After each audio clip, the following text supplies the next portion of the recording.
Welcome to Judge for Yourself. 30 years ago, South Africa passed the Constitution, of which we should all be proud, and of which this particular program is dedicated to promote. May this moment be remembered as a milestone in the struggle for a just and a free South Africa. It took place within a particular context. And that context was that many other countries passed similar constitutions, promoting equality, dignity, and freedom for all who lived in those countries. 30 years have now passed, and where are we? Well, two things have happened. Many countries have essentially retreated from the constitutional democratic models that they passed 30 or 40 years ago. And secondly, international human rights law and international institutions, which despite the fact that they were very imperfect, still operated 30 years ago in reasonably functional terms. 30 years later, we have Mr. Donald Trump in the White House. I've been right about everything. And I'm telling you that if you don't get away from the green energy scam, your country is going to fail. I'll send somebody else because I've had a lot of problems with South Africa, and they have some very bad policies. Very, very bad policies, like policies where people are being killed. And Donald Trump has clearly declared war on international human rights. He's declared war on the idea that the rule of law should circumscribe the exercises of power.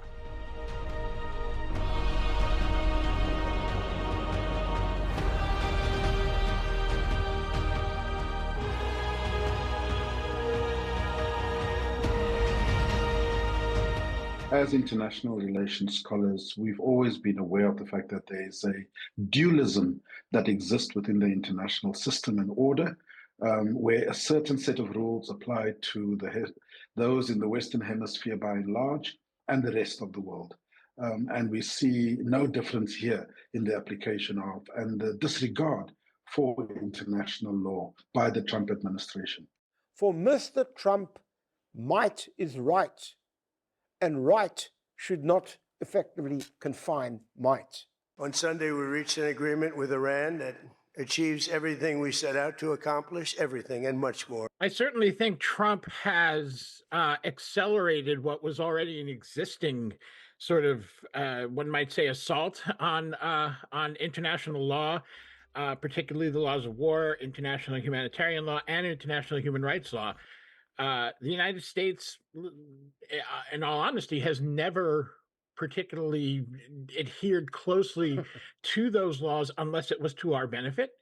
That's been true among successive administrations. But what Trump has done is escalated further and really show just pure contempt for the entire idea, the very notion that the United States would be bound by any laws other than those it decides to be bound by.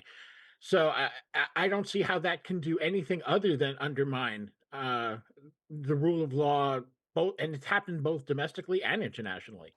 Just think about the other day when he was at the G7 and he came in late and said to all of the assembled leaders of the G7, "I am the boss." He might have said it as a joke, but he really meant it, didn't he? I'm the boss. And of course, what has now happened is not only have international institutions been eviscerated, but the leaders of the world, in order to deal with Mr. Trump, have to be as obsequious as possible. There's a sort of competition for being more obsequious than other in order to get to Mr. Trump and his affections or support. And what has he done in relation to international institutions? We'll take, for example, USAID. It was an institution which actually did help many, many poor people. It might have been imperfect. It might not have been what we would all wanted. But let's be honest about it. It saved many lives of those who are living with HIV/AIDS and with other forms of poverty. And within a swoop, it was gone. American money, which at least to some extent was going to contribute to the survival of the most vulnerable, now no longer. That was Donald Trump, aided and abetted, I might add, by that wonderful export from South Africa, Elon Musk. And he's done more than just that. All international institutions are now fundamentally weakened as a result of the Trump administration, including the United Nations and including all the other organizations, including the World Trade Organization and others. Because Mr. Trump does not believe that, in fact, the rule of law and international institutions should at all circumscribe the exercise of the power of the United States president whilst he's president. It comes back also to the power of the United States. The United States enforces Israeli impunity.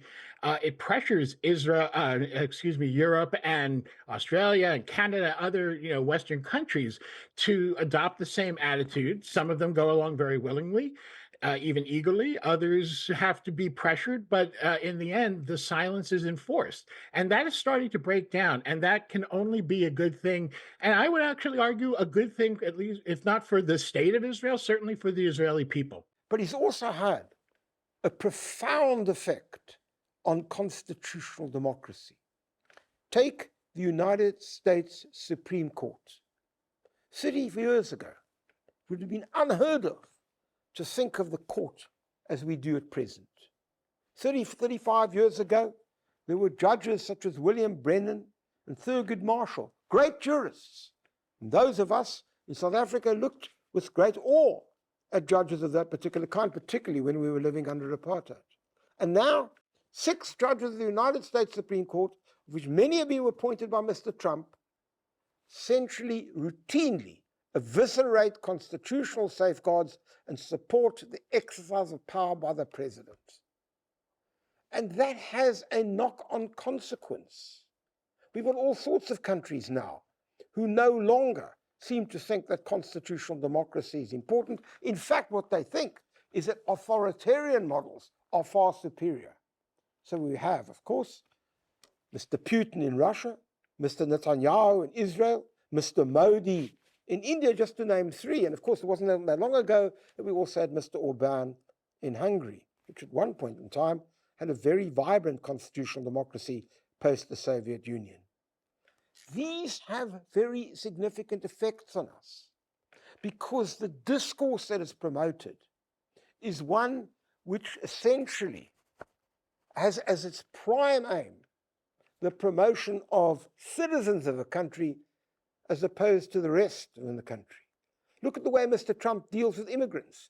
Look at the xenophobia, which basically is central to his particular policies of getting rid, and I use that word advisedly, in relation to people who've been living in the United States for a long time, but don't happen to be citizens.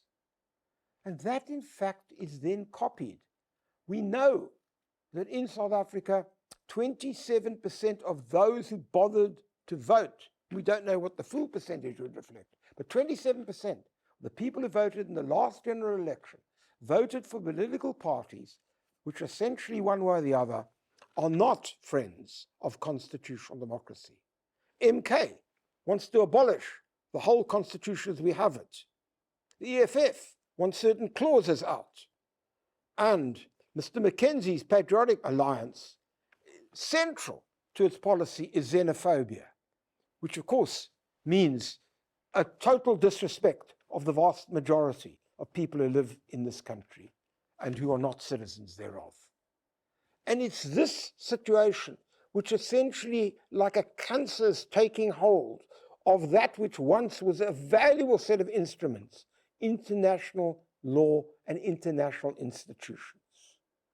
You may not agree entirely with what happened when South Africa went off to the World Court, but the fact that we were intent on showing that international law and humanitarian law matters is important. We should extend that to ensuring that within our own country, we do not in any way support xenophobia is another but equally important matter.